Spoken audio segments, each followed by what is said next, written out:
제가 목회를 마무리 지면서 제가 36년 동안 했던 설교 가운데 마지막 설교는 그 설교 가운데 가장 내 인생을 변화시켰던 말씀을 전해야 되겠다, 그렇게 생각하고 여러분들에게 전한 말씀이 입술의 열매로 복과 행복을 누리고 삽시다였습니다. 그리고 복과 행복의 통로인 십계명을 설교하겠다고 말씀을 드렸습니다.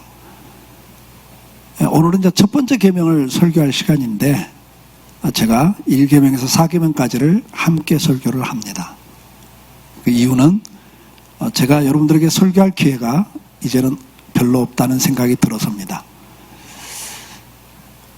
제가 원래 계획은 내년 4월에 은퇴를 하면서 우리 후임 목사님 오시면 연말까지는 동사를 하고 같이 사역을 하면서 인수인계를 하고 내년 1월부터 4월까지는 그 이호진 목사님이 혼자서 목회를 하도록 시간을 드려야 되겠다.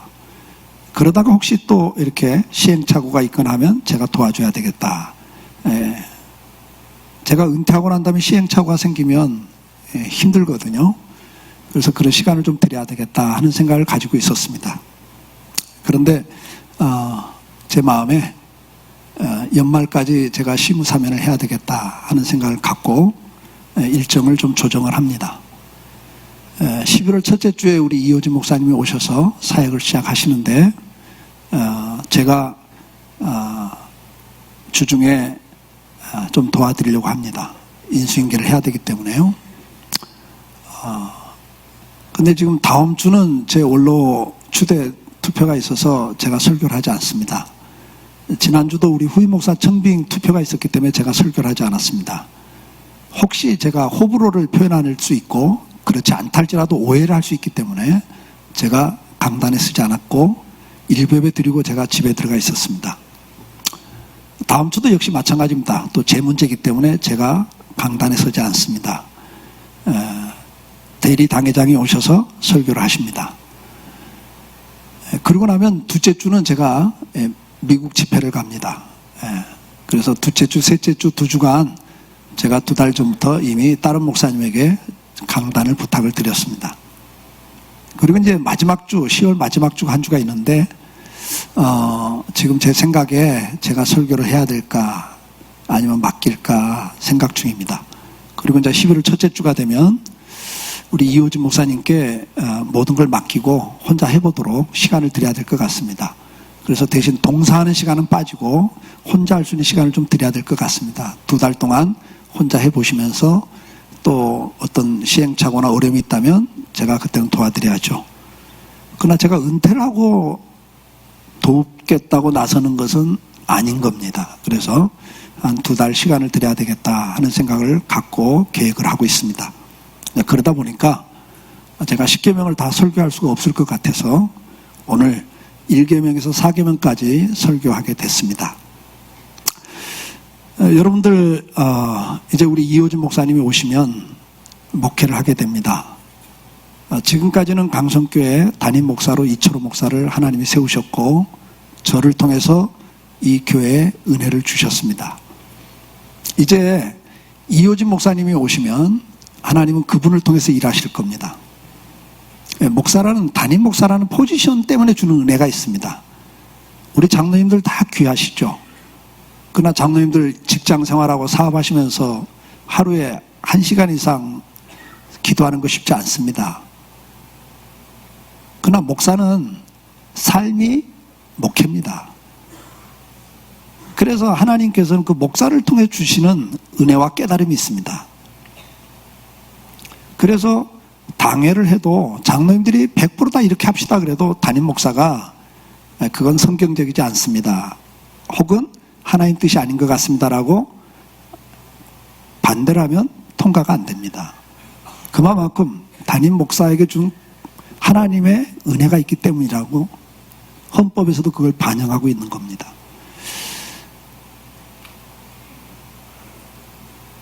그렇기 때문에 여러분들이 우리 이호준 목사님의 나이와 상관없이 그분이 기도하고 하나님 뜻을 깨닫고 이야기하면 여러분들이 그걸 존중해 주시는 것이 가장 은혜로운 교회가 되는 방법입니다. 지금까지는 이철호라는 목사를 통해서 하나님 이 교회를 개척하셨고 사명을 주셨습니다. 사명은 함께 세워가는 거였습니다. 저는 4대째 예수를 믿는 사람이기 때문에 하나님 주신 특별한 은혜 가운데 하나가 자녀들에게 몇십억, 몇백억의 유산을 남겨주는 것보다 신앙을 유산으로 남겨주는 게 가장 부모가 할 일이다. 그 어떠한 걸 남겨주었더라도 신앙이 없는 자녀가 돼버리면 인생을 망치는 거죠. 불행한 인생을 살게 하는 거잖아요. 그래서 가장 큰 복이 신앙을 갖는 겁니다. 그래서 신앙을 계승하는 부모가 되자 그걸 놓고 계속 기도했고 교회가 최선을 다해서 같이 예배 드리면서 같이 가정 예배 드리게 하고 품성카드를 가지고 일주일 동안 교육하게 했습니다. 또 한 가지는 뭐냐면 교회론의 회복이었습니다. 한국교회가 70년, 80년대에 경제 성장을 하면서 성장주의가 되면서 교회도 성장주의와 같이 세속적인 사상에 빠져들어갑니다. 그래서 옆에 교인들 끌어오서라도 차를 돌려서라도 우리 교회만 성장하면 된다고 생각을 하고 그 결과가 개교회주의가 됐습니다. 근데 이것은 성경적 교회론이 아닙니다. 성경적 교회론은 에베소 4장 16절이죠. 머리 대신 예수 그리스도 앞에 붙어있는 지체들. 모양과 기능이 다르지만 서로 연결되고 상합해서 각 지체가 최대한 분량을 역사에 다른 지체를 돕고 도움을 받으면서 같이 자라가는 것이 교회입니다. 개교회주의는 철저하게 사탄의 사상입니다. 하나님께서 이 부족한 종을 통해서 강성교를 통해서 36년 동안 해왔던 게 뭐냐면 교회의 회복입니다. 교회론의 회복입니다. 그래서 우리는 개척성장학교를 만들었고 리더십을 위해서 포커싱 세미나와 네트워크를 했고 또 그 리더십을 회복시키면서 그 교회를 돕기 위해서 전도지원 사역을 했습니다. 그리고 정말 사람이 없는 건 사람이 가자. 제가 우리 장로님들께도 여러 번 말씀드렸죠. 은퇴하신 다음에 나이 들어가지고 이 교회에서 뒷짐지고 헛기침하면서 나이 또 여기 있다, 나이 또 여기 살아있다. 그럼 얼마나 초라하냐. 미자리 교회 가시면 주님보다 더 환영받으니까 거기 가서 섬기시라고 여러 번 말씀을 드렸습니다. 그리고 완전히 번아웃된 지도자들을 위해서 우리는 회복 프로그램을 한 겁니다. 그러나 이 모든 것은 교회론 회복 운동이지만 이철호 목사를 통해서 주셨던 은혜들입니다. 이제 우리 이호준 목사님이 오시면 우리 교회 사명은 교회론 회복이라는 건 변하지 않을 겁니다. 그러나 이호준 목사님에게 준 은혜가 다릅니다. 그분에게 준 은혜를 따라서 한국교회를 어떻게 섬길 건가, 한국교회에 기여할 게 뭔가를 그분을 통해서 이루어 가십니다. 그렇기 때문에 이호준 목사님이 오신 다음에 여러분들 가운데 아니 지금까지 전도 지원했는데 왜 안 합니까? 그러시면 안 돼요. 지금까지 우리가 이렇게 세미나 후원했는데 왜 안 합니까? 그러시면 안 돼요. 그 목사님을 통해서 하나님 나라를 위해서 한국교회를 섬길 게 뭔가를 하나님은 일하실 겁니다. 그렇게 하셔야 되는 거예요. 그래서 지금까지 해오던 걸 가지고 여러분들이 이야기하시면 안 됩니다. 철저하게 그걸 지켜주셔야 됩니다. 그리고 제가 여러 번 말씀드렸던 것처럼 저는 은퇴하면서 우리 후임 목사님이 2년 있다가 위임 투표를 하게 됩니다. 여러분 제도를 잘 모르시죠? 예, 우리 오시는 목사님도 우리 교회를 몰라요. 여러분도 이번에 오신 목사님 잘 모르잖아요. 그래서 2년을 겪어보는 거예요. 그래서 그 이호준 목사님 입장에서도 내가 여기 와서 목회해보니까 이 교회는 내 사명과는 전혀 안 맞아. 나는 여기 계속 목회할 사람이 아니야. 그러면 2년 있다가 나는 이 교회 담임 목사 안 하겠습니다. 그럴 수 있는 거예요. 권한이 있어요. 그리고 교인들 입장에서도 이분이 우리하고는 안 맞네요. 그래서 또 3분의 2가 안 나오면 목사님이 그만두셔야 되는 거예요. 그걸 이제 위임 투표라 그래요. 저는 은퇴하고 우리 후임 목사가 위임 투표 받는 2년 동안에는 제가 이 교회 출입을 삼가할 겁니다. 특별한 일이 아니면 제가 이 교회 안 옵니다. 왜냐하면 제가 이 교회 오면 저와 36년을 같이 했던 교인들 가운데 저를 좋아하는 교인들이 있잖아요. 내 스타일을 좋아하는 교인들이 있어요. 또 비교가 돼요. 그러면 갈등이 생겨서 안 돼요. 저는 안 올 겁니다. 그리고 앞으로 권사님들이 돌아가시면 우리 권사님들 꿈 가운데 하나가 뭔지 아세요? 담임 목사님이 한국에 있을 때 외국 집회 안 나갈 때 나 죽는 거요. 그래요. 왜? 담임 목사님이 장례 치러달라고. 우리 나이 많은 우리 오래된 권사님들의 꿈입니다. 그게.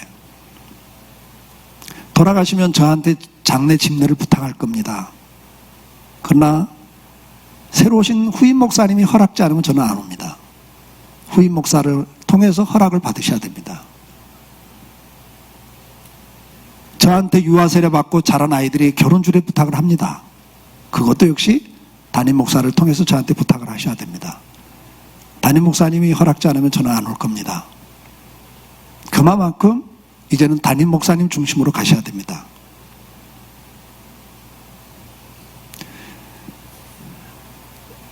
여러분들이 저를 만나러 오지 마십시오. 저를 만나고 간 다음에 제가 한마디도 안 했어도 이번에 가보니까 원로 목사님이 좀 불편해 하시는 것 같아, 섭섭해 하시는 것 같아. 여러분 느낌을 갖고 이야기하면 또 후임 목사님이 힘들어집니다. 그래서 미리 말씀드립니다. 이철호 목사님, 김선희 사모가 이런 말 했다더라. 후임 목사에 대해서 부정적인 말 했다는 소리 들리거든 무조건 거짓말로 받으십시오. 제 입에서, 우리 아내 입에서는 절대로 후임 목사에 대해서 부정적인 이야기 안 할 겁니다. 적극 지지를 할 겁니다. 속지 마십시오. 사탄은 우리를 이간시켜서 교회를 힘들게 하는 게 사탄이 하는 일입니다. 그러니까 미리 말씀드립니다. 속지 마십시오. 이것이 제가 여러분들에게 마지막 당부입니다. 제가 장로님들께도 이런 말씀 드렸습니다. 후임 목사님이 우리 교회 오시면 나무 옮겨 심음과 똑같아요. 새로운 때 와서 목회를 시작하시기 때문에 나무 옮겨 심음과 똑같다. 뿌리를 내릴 때까지는 1, 2년 누렇게 떠 있을 수 있다. 제대로 자기 기량을 펼 수가 없다. 그런데 흔들지 마라. 시간이 필요하다. 그래서 나무 옮겨 심으면 옆에다가 3개든 4개든 버팀목 만들어 주잖아요. 바람에 흔들리면 뿌리를 못 내리니까 쉽게 흔들릴 수 있어요. 쉽게 뽑혀져요. 새로 심은 나무는. 그래서 우리 장로님들께 제가 부탁을 했습니다. 버팀목 역할을 꼭까지 해주십시오. 좀 마음에 안 들더라도 잘한다고 그러고 이 정도 목사 구하기 힘들다고 이야기를 하고 그래서 최대한 버팀목 역할을 해주셔야 됩니다 라고 부탁을 했습니다. 여러분들께도 부탁을 드립니다. 우리 이호준 목사님 오시면 1, 2년 제대로 자기 역량 발휘할 수가 없습니다. 기다리셔야 됩니다. 적극 지지하시면서 기다리셔서 그분이 뿌리를 내리고 아름답게 꽃을 피울 수 있도록 도와주시기를 부탁을 드립니다. 제가 이런 이야기를 할 시간이 없을 것 같아서 오늘 미리 말씀을 드렸습니다. 그리고 10년, 20년, 30년 저와 함께 해주신 여러분들 다시 한번 감사드립니다. 저는 어디 가나 우리 장로님들을 자랑했습니다. 목사가 기도하고 결정하면 아니오가 없이 따라와 주셨습니다. 우리 장로님들도 다 한 가닥씩 하는 분들이잖아요. 그런데도 아니오가 없이 따라와 주셨습니다. 그 결과 우리 강성교회가 이렇게 하나님 앞에 아름답게 쓰임받는 건강교회로 성장했다고 저는 믿습니다. 함께해 주신 여러분들 다시 한번 감사드리고요. 저는 행복한 목회를 했습니다. 많은 목사님들이 부러워하는 목회를 했습니다. 거기에 대해서 다시 한번 감사를 드립니다. 오늘 말씀은 십계명, 지난번에 말씀드린 것처럼 우리가 행복하게 살려면 환경과 조건이 아니라 사랑하고 살아야 된다는 겁니다.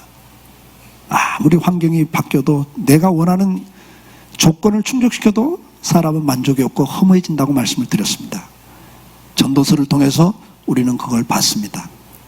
광야 생활한 이스라엘 백성을 통해서도 봤습니다. 그 상황에서 십계명을 주셨습니다. 우리가 정말 복과 행복을 누리려면 하나님을 사랑하고 잘 섬겨야 됩니다.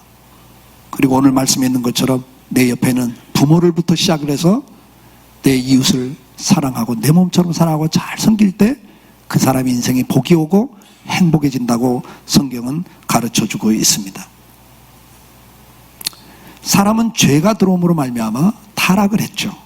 그 타락의 결과를 로마서 1장 21절 23절에서는 이렇게 말씀을 하고 있습니다.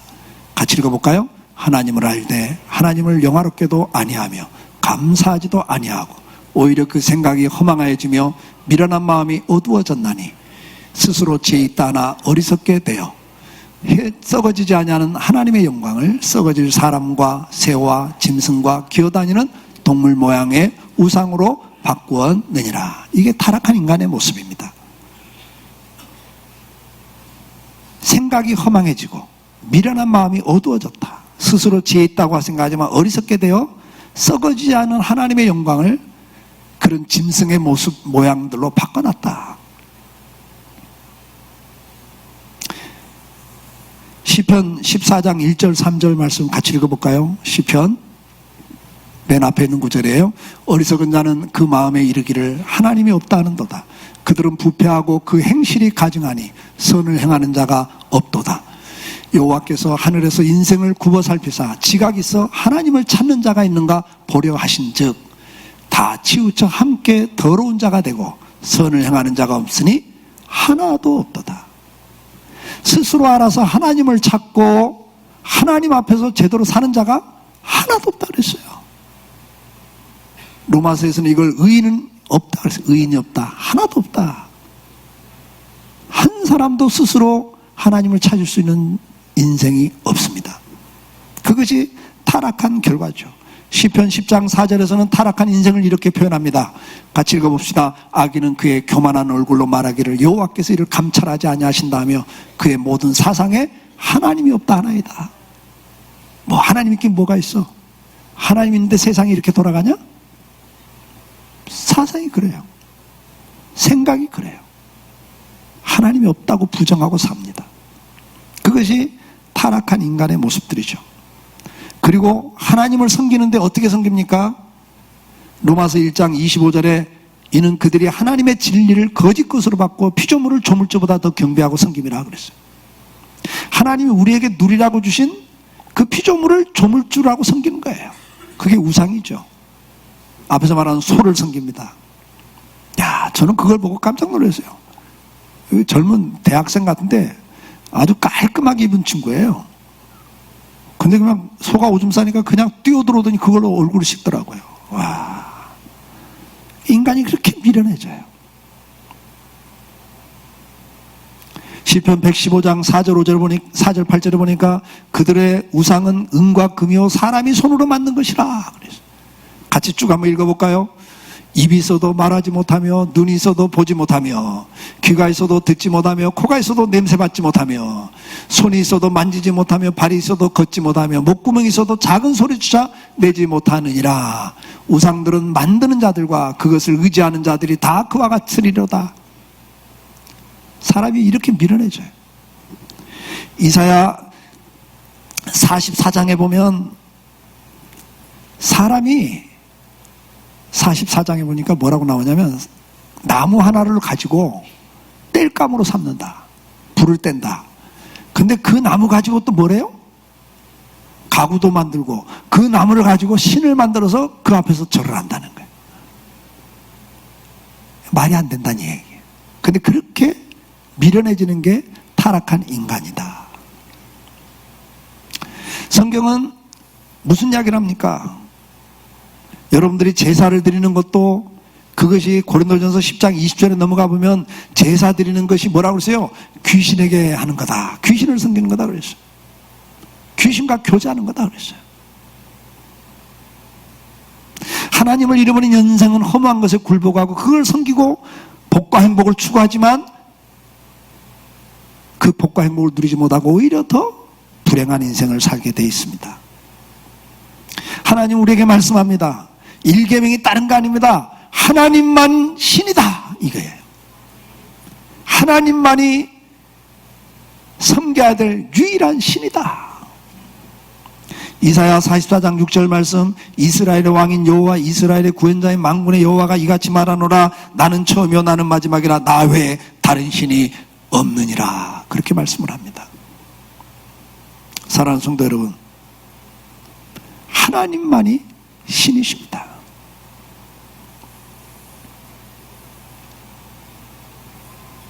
신명기 4장 39절 40절 말씀 같이 읽어보겠습니다. 신명기, 그런즉 너는 오늘 위로 하늘에나 아래로 땅에는 오직 여호와는 하나님이시요 다른 신이 없는 줄을 알아 명심하고, 오늘 내가 네게 명하는 여호와의 규례와 명령을 지키라. 너와 네 후손이 복을 받아 내 하나님 여호와께서 네게 주시는 땅에서 한없이 오래 살리라. 하나님만 섬겨라. 하나님만 사랑하고 하나님만 섬겨라. 그리하면 너와 내 자손들이 하나님 주신 땅에서 한없이 오래 살리라 그랬어요. 그러니까 복이 선포된 건 여기에 선포돼요. 우리 인생에 진짜 복을 받는 자는 누굽니까? 하나님만 유일한 신이다. 그리고 그 하나님만 섬기는 자들이에요. 행복이 어디서 옵니까? 뭘 가져서 오는 게 아니란 말이에요. 신명기 10장 12절 13절 또 같이 읽습니다. 이스라엘아, 내 하나님 여호와께서 내게 요구하시는 것이 무엇이냐? 곧 내 하나님 여호와를 경외하여 그 모든 도를 행하고 그를 사랑하며 마음을 다하고 뜻을 다하여 내 하나님 여호와를 섬기고, 내가 오늘 내 행복을 위하여 내게 명하는 여호와의 명령과 규례를 지킬 것이 아니냐. 여호와의 모든 명령과 규례는 뭐예요? 하나님 사랑하고 잘 섬기라는 거예요. 그래야 네가 행복하다는 거예요. 그래서 정말 만족이 오는 건 하나님 사랑하고 섬길 때 와요. 그 어떤 것도 여러분 만족 주지 못해요. 살아보면 알잖아요. 살아보니까 여러분 만족 주는 게 뭐가 있어요? 그거 가지면 더 갖고 싶고 또 다른 거 갖고 싶고 끝없잖아요. 사람이 정말 만족을 얻는 것은 어떤 환경이 아니라 내 안에 하나님을 사랑하는 마음, 그 하나님의 사랑이 내 안에 가득 찰 때 우리는 만족할 수가 있는 거예요.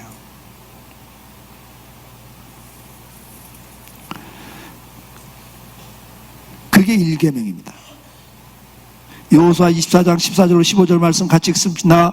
그러므로 이제는 여호와를 경외하며 온전함과 진실함으로 그를 섬기라. 너희 조상들이 강 저쪽과 애굽에서 섬기던 신들을 치워버리고 여호와만 섬기라. 만일 여호와 섬기는 것이 너희에게 좋지 않게 보이거든 너희 조상들이 강 저쪽에서 섬기던 신들이든지 또는 너희가 거주하는 땅에 있는 아모리 족속의 신들이든지 너희가 섬길 자를 오늘 택하라. 오직 나와 내 집은 여호와를 섬기겠노라. 여호수아가 임종 설교입니다. 이게 마지막 설교가 다른 설교 아니에요. 택해라. 나와 우리 집은 하나님만 섬길 거다. 오늘 이 선택이 있기를 주의 이름으로 축복합니다. 이게 1계명이에요. 하나님만 섬기자.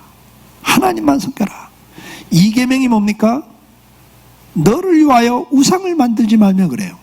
근데 이 우상이란 건 아까 말한 대로 세상 하나님 모르는 사람들이 섬기는 우상을 말하지 않아요. 이스라엘 백성들이 모세가 시내산에서 빨리 안 내려오니까 어떻게 해요? 모세 죽은 줄 알고 금송아지 만들어 놓고 이것이 우리를 애굽에서 인도한 여호와라 그래요. 그러니까 하나님을 계속 섬기는데 자기들의 마음에 맞는 하나님을 만들어 놓고 섬기는 거예요.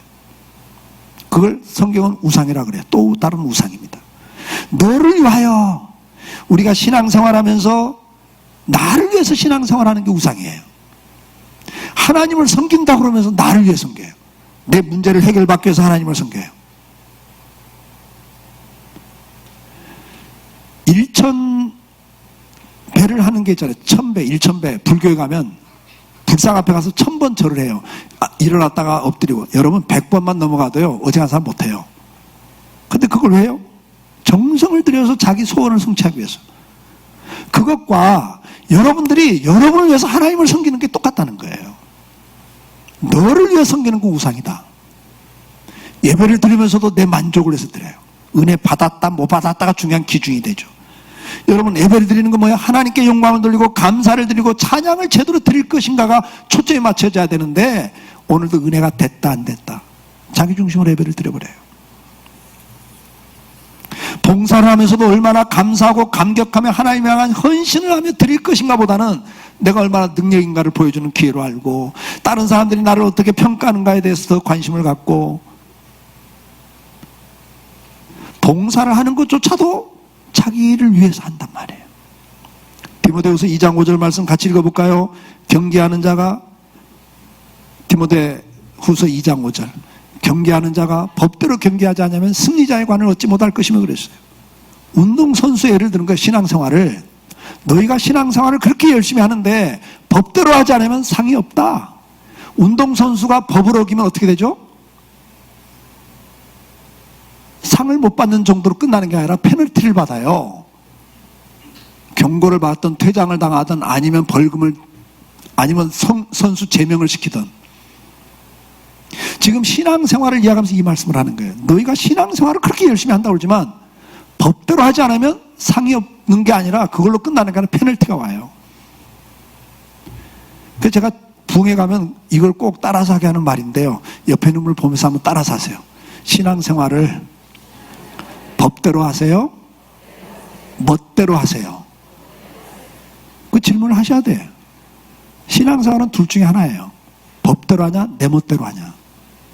신앙생활 하는데도 자기 생각대로, 자기 감정대로, 자기 입장, 형편을 앞서면서 해버려요. 하나님 법이, 말씀이 중요하지 않아. 내 생각이 중요하고, 내 감정이 중요하고, 내 형편이 중요해. 맡긴 자에게 구할 건 충성이라고 그러는데, 누가 나를 힘들게 하면 잘난 니들끼리 난 이제부터 안 해. 그래 버려요. 내 형편이 되면 하고 형편이 안 되면 못 한다고 그래요. 연말이 되면 직분 놓고 이야기를 합니다. 근데 목사님, 내년에는 제가 바빠서 못 할 것 같아요. 다 자기 중심으로 신앙생활을 해버려요. 기분 나쁘면 안 하고, 힘들면 안 하고, 형편이 안 되면 안 하고. 그게 다 무슨 신앙생활? 내 멋대로 하는 신앙생활이에요. 상이 없어요, 여러분.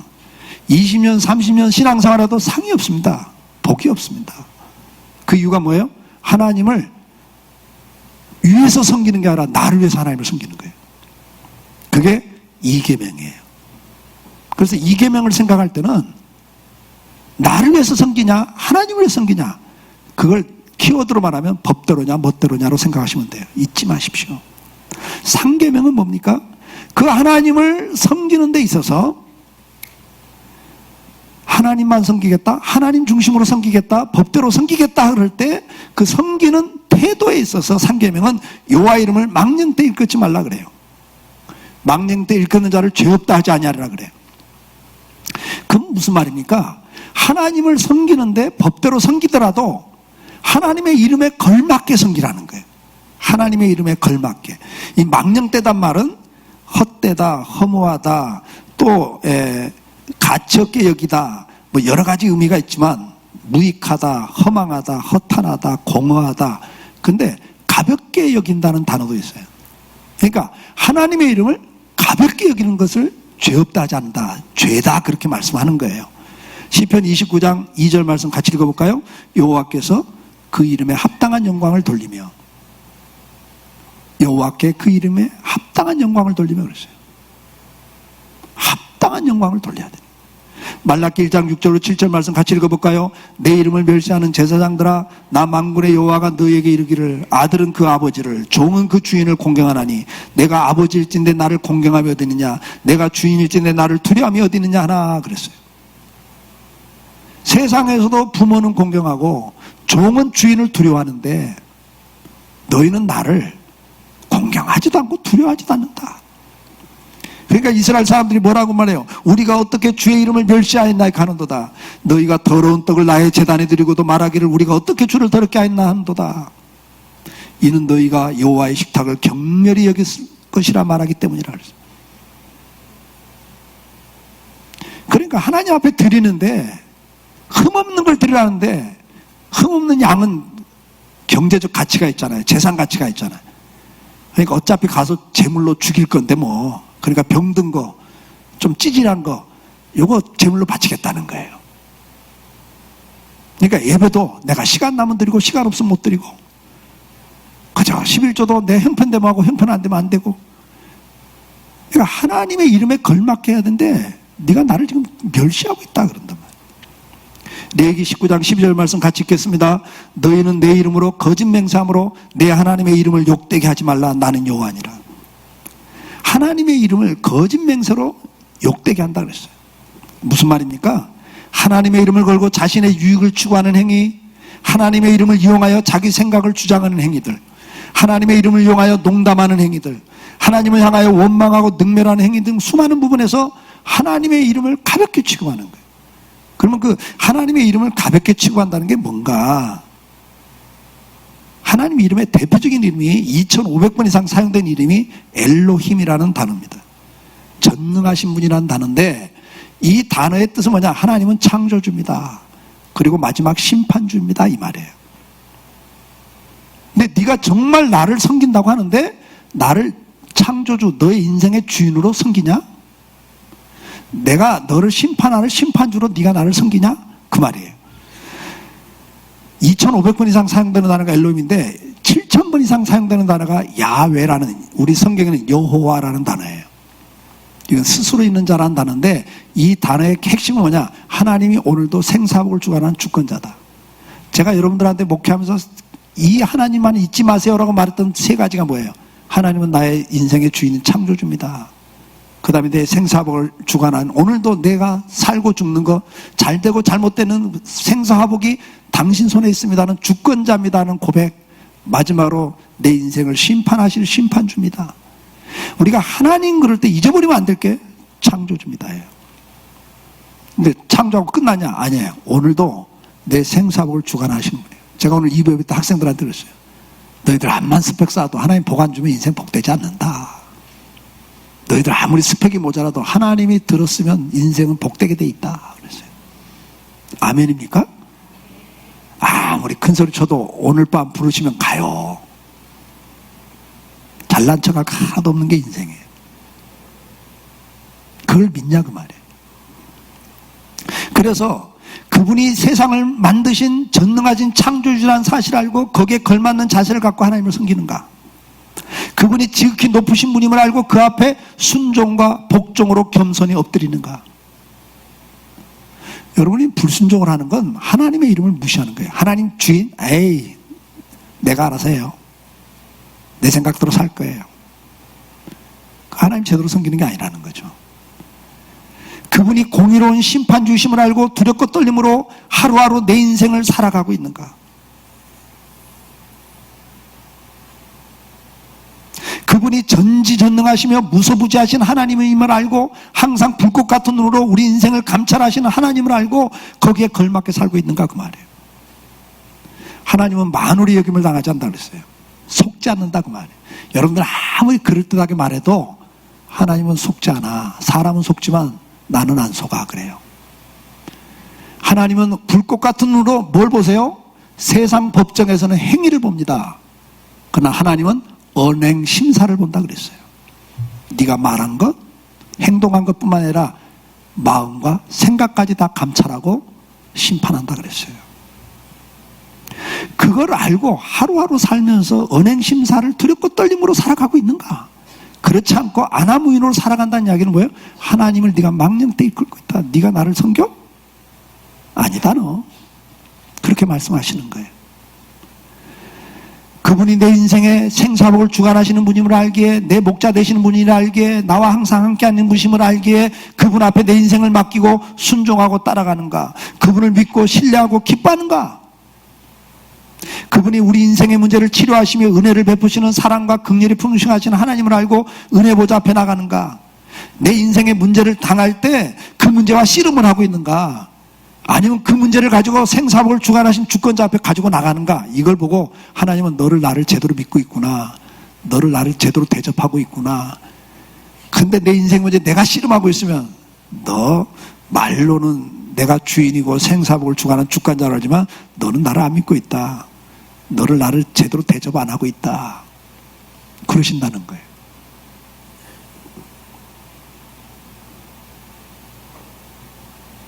그분이 영생하시며 영원토록 불변하시는 분이심을 알고 어떠한 환경 형편 속에서도 흔들림이 없이 그분을 의지하며 믿음의 길을 걸어가고 있는가?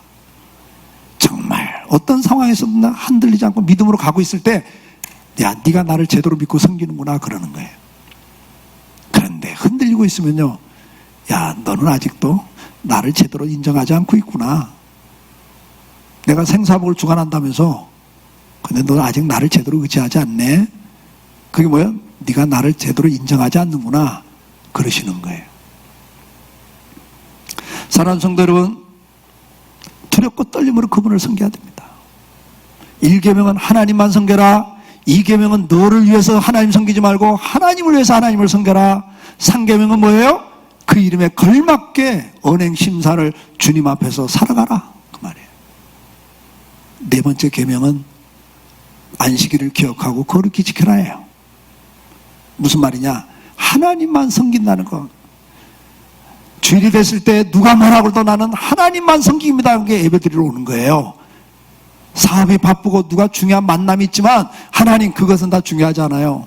나는 하나님이 내 인생의 주인이기 때문에 하나님만 섬겨하고 나오는 게, 주일을 지키는 게 바로 그 고백이란 말이에요. 그리고 나를 위해서 섬기는 게 아니라 주님을 위해 섬겨요. 그리고 주님의 이름에 걸맞게 섬겨요. 이 고백의 표현이 뭐냐니까 예배예요. 그래서 여러분, 아무리 그래요 그러는데 예배를 안 드려버리고, 예배를 제대로 안 드리면 주님 뭐라 그래요? 넌 거짓말하고 있다 그런단 말이죠. 예배는 안식일을 기억하고 구별하여 지키면서 하나님 앞에 온전한 예배를 드리는 것은 바로 뭐예요? 나는 하나님만 섬깁니다. 나를 위해서 하나님 섬기는 게 아니라 나는 주님의 나라와 영광을 위해서 하나님을 섬깁니다. 그리고 하나님 이름에 걸맞게 내가 하나님을 섬깁니다 라는 고백적 표현이 여러분이 드리는 예배입니다. 여러분 예배 드리는 걸 보면 여러분의 신앙이 그대로 표현되고 있고 하나님 그걸 다 알고 계세요. 그러면서 앞에서 말한 대로 네가 제사를 멸시한다, 그렇게도 표현하시는 거예요. 네가 나를 능멸하고 있다 지금. 사랑하는 성도 여러분, 제가 안식일에 대해서는 따로 설교를 했습니다. 기념하는 날이다, 기억하는 날이다, 되새기는 날이다.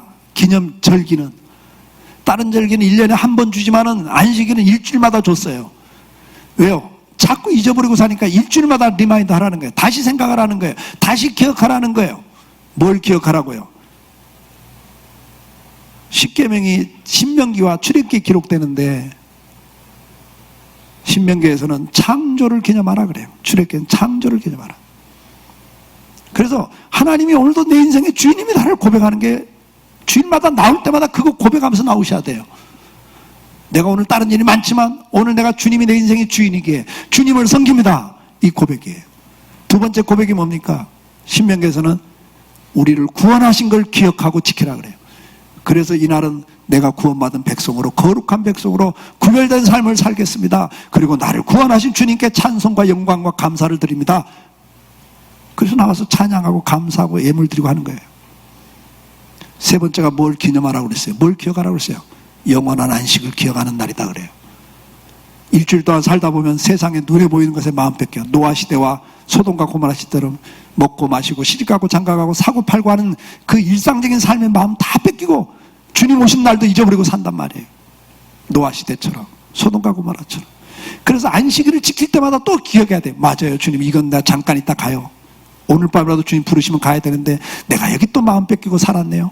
주님, 내가 천국 사모하고 주님 오실 날을 사모하고 준비하고 살겠습니다. 이것을 다시 리마인드하고 다짐하는 게 안식일이에요.